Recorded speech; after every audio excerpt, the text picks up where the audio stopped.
À la leçon de physique pour deuxième bac SVT, PC et sciences maths. C'est la propagation de la lumière. Alors, qu'est-ce que la lumière?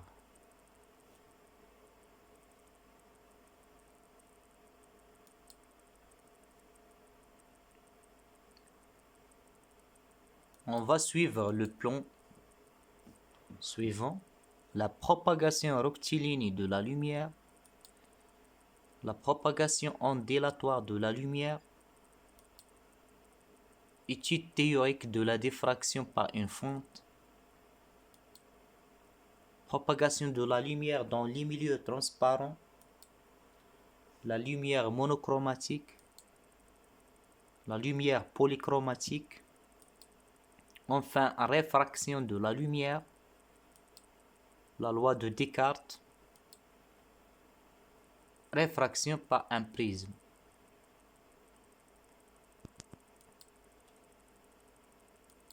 On sait déjà que la lumière, elle se propage sous forme de droites.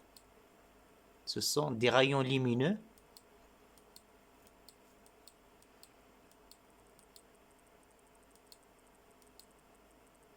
Alors cette théorie, il s'appelle la théorie de la propagation rectiligne de la lumière.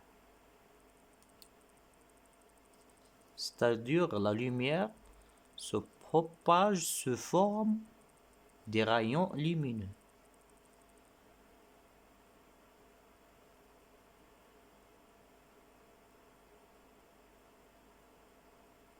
On va analyser une expérience.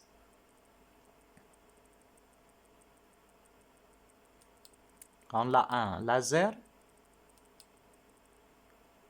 un obstacle et un écran d'observation.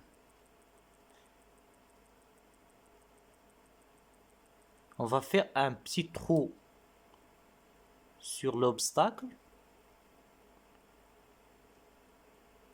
Alors, lorsque le laser émet des rayons lumineux, elles vont passer dans le trou et on va trouver une tache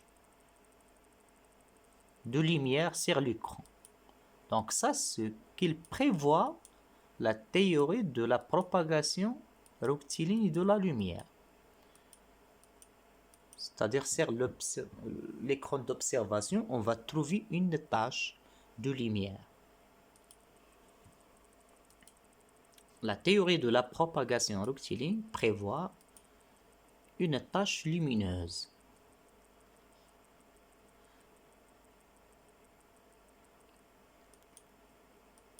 En réalité, lorsqu'on fait l'expérience,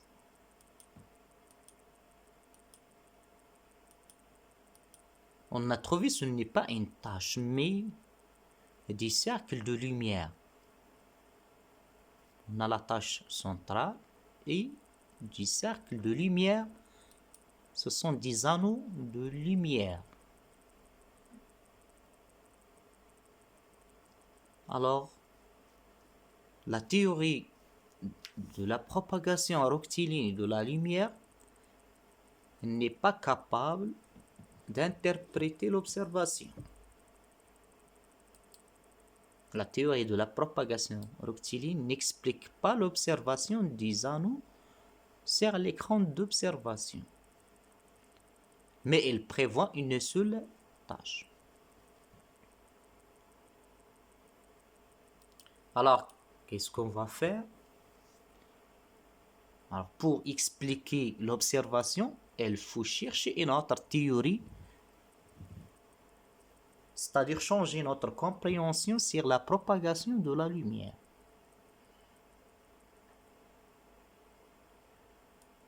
Alors, on va analyser à nouveau l'expérience. Lorsque le laser émet des rayons lumineux, alors, en arrière de l'obstacle, elles vont subir des déviations afin d'interpréter la formation des âmes. C'est-à-dire que la lumière, elle a dévié en arrière de l'obstacle. La lumière, elle a changé de direction en arrière de l'obstacle. Et on sait, d'après les leçons de les ondes mécaniques, que l'onde mécanique, lorsqu'il arrive à un obstacle, elle change de direction en arrière de l'obstacle.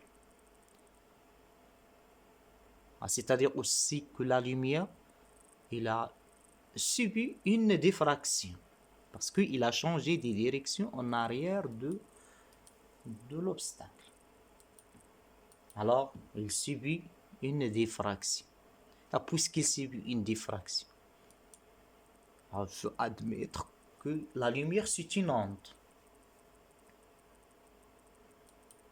Alors, cette théorie nouvelle, c'est la théorie de la propagation ondulatoire de la lumière.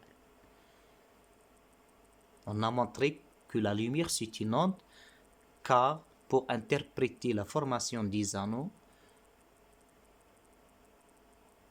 il faut considérer que la lumière, c'est une onde, car il a changé de direction en arrière de l'obstacle.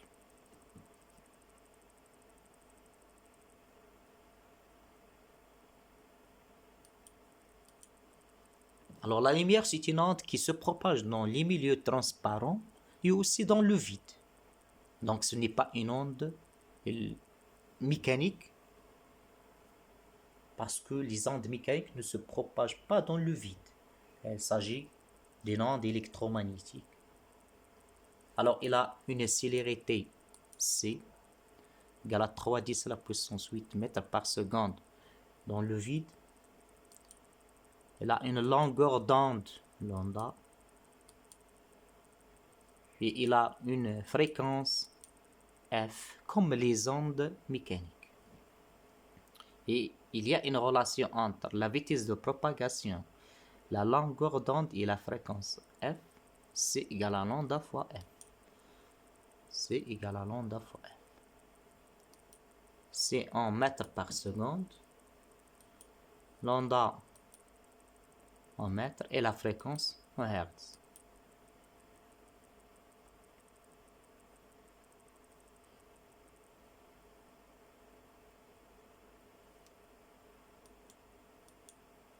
On va étudier maintenant théoriquement la diffraction par une fente. On a un laser et un obstacle où il y a une fente de largeur A et un écran d'observation. Lorsque le laser émet une onde de longueur d'onde lambda, on va trouver des taches de lumière, ça s'appelle des franges de diffraction. La tache centrale, ou bien la frange centrale, il a une largeur L.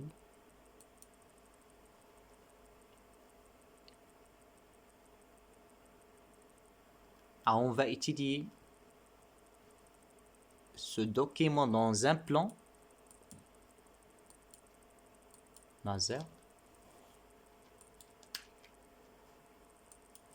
Une fente de largeur A, l'écran d'observation, qui se trouve à une distance d de la fente. La lumière du laser de longueur d'onde lambda. Alors, une tache centrale de largeur L. Alors, on va définir l'angle entre la direction qui passe par le centre de la frange centrale et l'extrémité, θ. C'est l'écart angulaire. Il est défini par θ θ égale à lambda sur A. La longueur d'onde de la lumière sur la largeur de la fente. Les unités lambda en mètres, A mètres, θ en radian. Donc ça c'est l'écart angulaire, c'est-à-dire les directions de déviation de la lumière.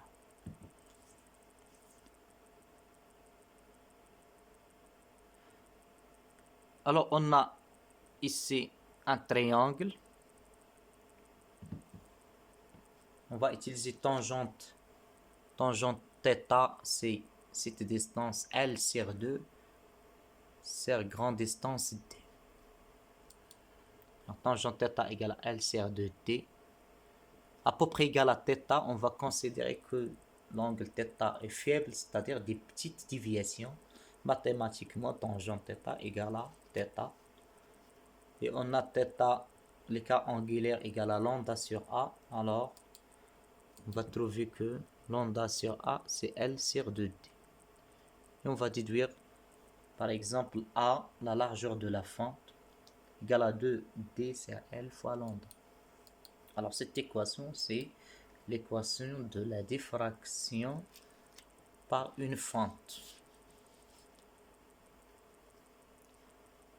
Parmi les applications de la diffraction, supposons on a une lumière d'un laser lambda 633 nanomètres, une fente de largeur A. Un écran d'observation se trouve à une distance d de 3 mètres. Lorsqu'on fait l'expérience, on trouve la tâche centrale a une largeur de 38 mm. Alors on peut calculer la largeur de la fente. Lambda sur A égale à L sur 2D. A sur lambda c'est 2D sur L. On va déduire A, c'est 2D sur L multiplié par lambda. On va faire l'application numérique.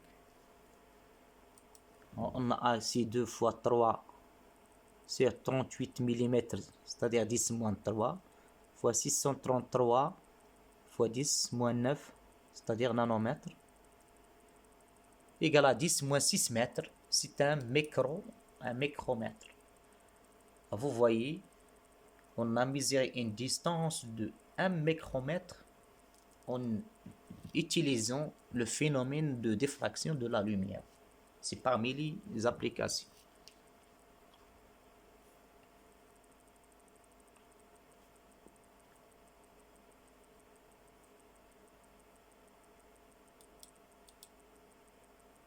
Maintenant, on va voir la propagation de la lumière dans les milieux transparents.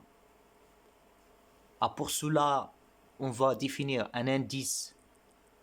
C'est l'indice de réfraction. C'est un indice qui décrit le comportement de la lumière dans les milieux transparents. Il est défini par le rapport de la vitesse c de propagation de la lumière dans le vide sur la vitesse de propagation de la lumière dans le milieu considéré. Alors C en mètres par seconde, V en mètres par seconde. Donc l'indice est un chiffre, n'a pas d'unité.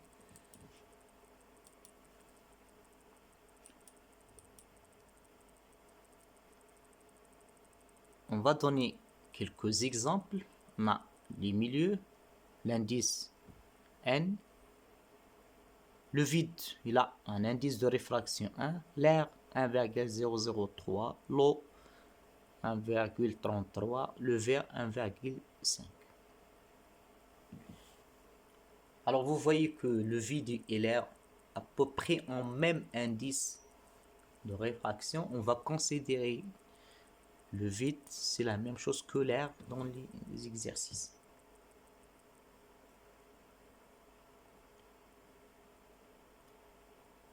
Alors, on va faire une application. On cherche la vitesse de la lumière dans le verre, par exemple. On sait la vitesse de la lumière dans le vide, c'est 3 à 10 à la puissance 8. Hein? on peut utiliser n égale à c sur v pour déduire la vitesse de propagation dans le verre. V égale à c sur n. On va faire l'application numérique. 3 fois 10 à la puissance 8 sur 1,5 égale à 2 fois 10 à la puissance 8. C'est-à-dire la lumière, elle a changé la vitesse de propagation lorsqu'elle se propage du vide vers le verre.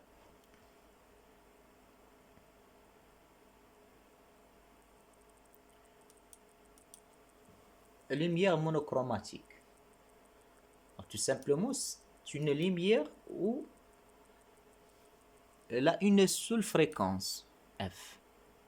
C'est une lumière constituée d'une seule couleur ou une seule fréquence F. Par exemple, la lumière d'un laser, elle émet une lumière monochromatique. Au contraire, lumière polychromatique, c'est une lumière constituée de plusieurs fréquences F1, F2, Fn. Par exemple, la lumière blanche, elle est constituée de plusieurs couleurs. C'est une lumière polychromatique.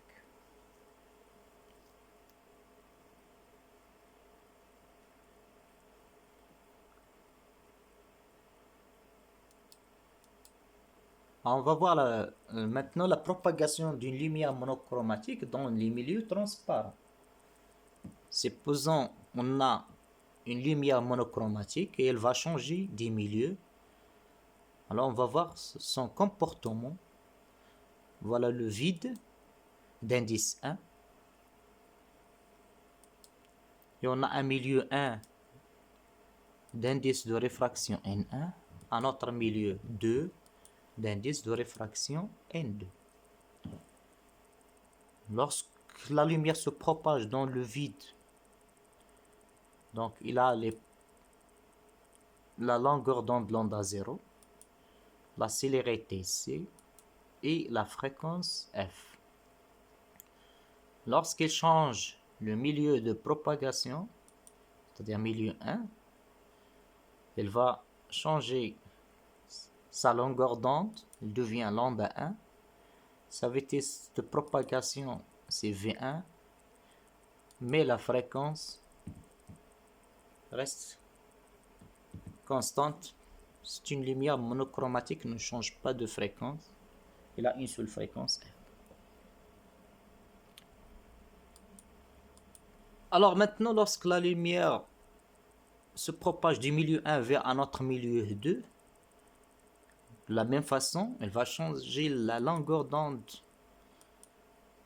Elle devient lambda 2, la vitesse de propagation devient V2 et la fréquence reste F.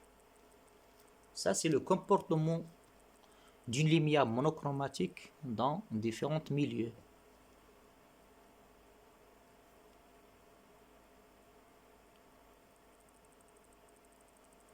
Alors, on a la relation C, c'est lambda 0 F, V1, c'est lambda 1 fois F, et V2, c'est lambda 2 fois F.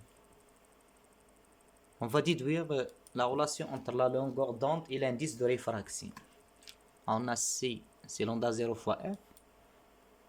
Dans le milieu 1, V1, c'est lambda 1 fois F. Alors, si on divise C sur V1, alors on trouve N1. C sur V1, c'est lambda 0 F sur lambda 1 F. Lambda 0 F sur lambda 1 F. C'est lambda 0 sur lambda 1. Alors, cette équation N1 égale à lambda 0 sur lambda 1. C'est une relation qui va lier entre la longueur d'onde dans le vide et la longueur d'onde dans le milieu considéré. On peut utiliser cette relation pour calculer la longueur d'une onde lumineuse dans un autre milieu. Par exemple, la longueur d'onde d'une lumière rouge dans le vide, c'est 133. Dans le vert d'indice 1,5, lambda 1, c'est 422 nanomètres. Vous voyez que la lumière rouge, il a changé de la longueur d'onde lorsqu'il se propage du vide vers le vert.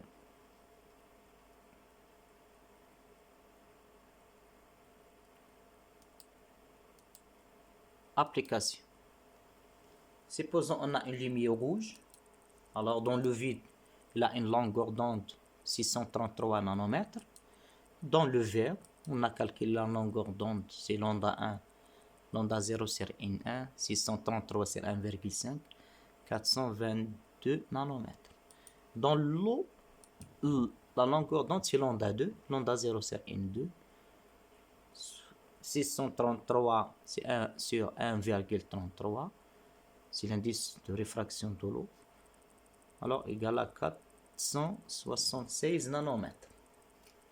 Voilà les longueurs d'onde de la lumière monochromatique rouge dans différents milieux.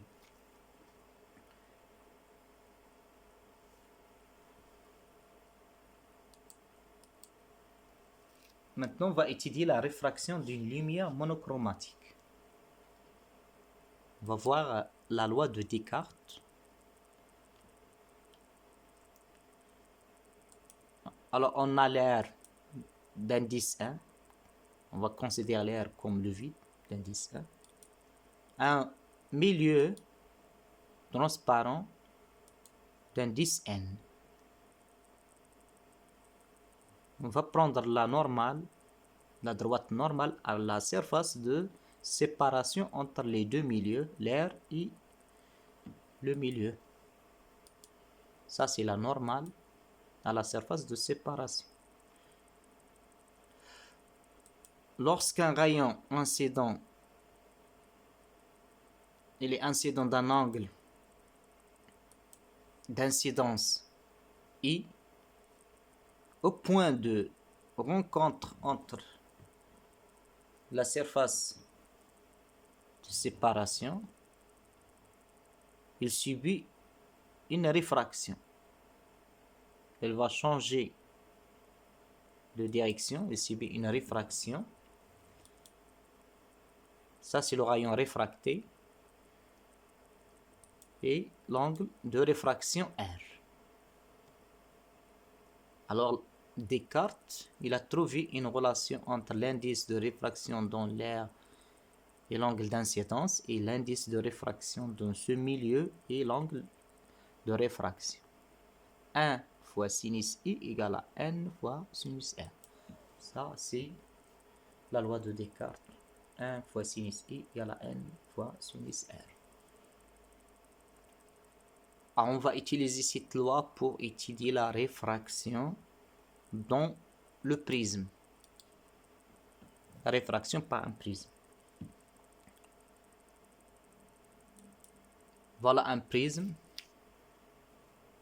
Il est fabriqué d'un milieu d'indice N. Il a un angle A. Il se trouve dans l'air d'indice 1. On va prendre la normale à la surface, à la première surface de séparation entre l'air et le milieu du prisme. Ça, c'est la normale. Un rayon incident dans l'air d'un angle d'incidence noté I. En ce point-là, il suivit une première réfraction dans le prisme. Alors l'angle de réfraction, c'est l'angle R.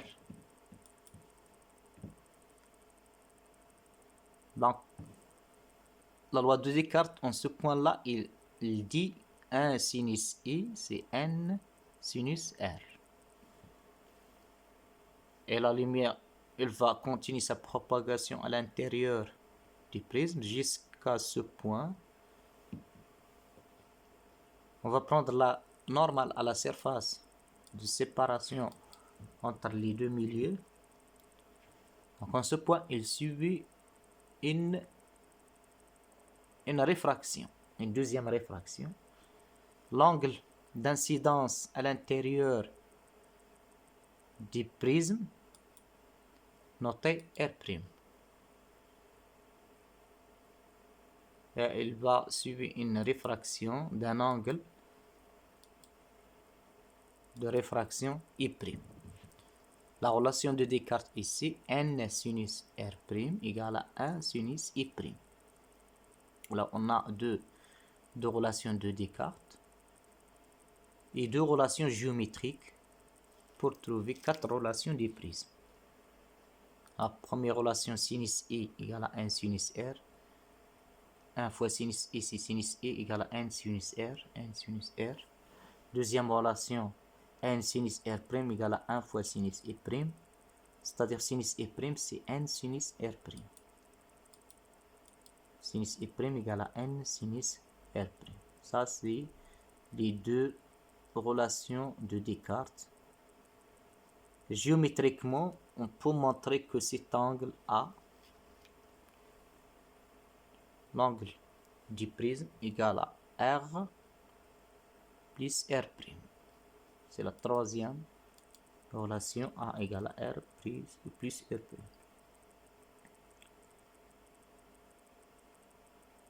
Quatrième relation, c'est l'angle de déviation.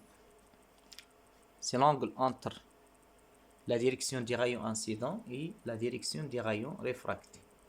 On va tracer la direction des rayons incidents et la direction des rayons réfractés. On a un angle ici, D, c'est l'angle de déviation. Et on a la relation géométriquement entre D et cet angle I et I' et A. On va trouver D égale à I plus I' moins l'angle du prisme A. Ce sont les 4 relations du prisme. On va utiliser ces 4 relations dans une situation où on a un prisme droit d'angle 30 degrés et d'indice 1,5. On va prendre la normale à la surface de séparation. Supposons on a un rayon incident. Alors, vous voyez ici, il est porté par la normale, donc l'angle d'incidence est égal à 0. On va calculer l'angle de réfraction en ce point. On va utiliser la loi de Descartes. On a 1,5 sinus R égale à sinus 0, c'est 0. On va déduire R. Donc aussi R ici égale à 0. C'est-à-dire la lumière ne subit pas la réfraction en ce point-là. C'est-à-dire elle va continuer sa propagation jusqu'à ce point. Alors on va prendre la normale pour déduire l'angle d'incidence à l'intérieur du prisme. On a A égale à R plus R'. R égale à 0, donc R' c'est A. Donc R' c'est 30 degrés. La normale, alors cet angle-là, c'est 30 degrés, c'est R'. Alors, à ce point-là, il subit la réfraction. On va calculer l'angle de réfraction I'. On a 1,5 sinus 30, c'est sinus I'. Là, on va déduire sinus I', c'est 0,75. Donc I' c'est 48,6 degrés. Ça, c'est l'angle de réfraction I'. 48,6 degrés. Pour l'angle de déviation, on va prendre la direction du rayon incident et la direction des rayons réfractés. Cet angle-là, c'est D. Alors, D, c'est I moins I' plus I' moins A. I, c'est 0. I' 48,6 moins A, c'est 30. On va trouver 18,6 degrés. C'est l'angle de déviation.